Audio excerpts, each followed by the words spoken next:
ایمان تازہ کر کے لوٹ جایا کرتے تھے۔ راجا نے اس مسئلے پر بہت ہی سوچ وچار کیا اور انہوں نے فیصلہ کیا کہ چلیے فقیر سے بات کی جائے۔ آخر وہ فقیر چاہتا کیا ہے؟ اگر وہ کوئی ایسی بات چاہتا ہے جو ہمیں پسند آئے تو پھر ہم اس کی بات مان لیں گے۔ لوگ کہنے لگے کہ اس پریشانی سے چھٹکارا دلا کر ہم پر مہربانی کیجیے، ہم سب سے جو غلطی ہوئی ہے اسے معاف کر دو۔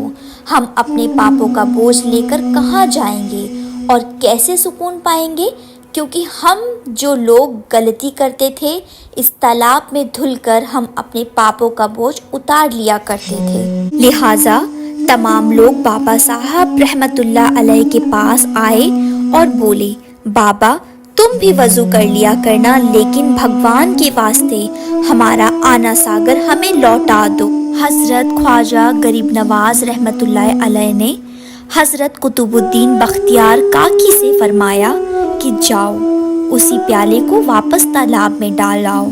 جیسے ہی وہ پیالہ تالاب میں ڈالا گیا، آنا ساگر کے نیچے سارا پانی اچھل اچھل کر آنا ساگر میں آ گیا۔ اتہاس کاروں کے مطابق ہمیں پتہ چلتا ہے کہ آنا ساگر کے پانی نے کئی دلوں کو دھو ڈالا۔ لوگوں نے راجا کو مجبور کیا کہ جلد سے جلد کچھ کیا جائے۔ راجا نے مندر کے بڑے پنڈت رام دیو کو بلایا اور اسے بابا صاحب سے مقابلہ کرنے کو کہا۔ راجا نے پنڈت کو حکم دیا کہ بابا سے مقابلہ کرو اور انہیں ہرا کر جلد سے جلد اجمیر شریف سے باہر نکالو۔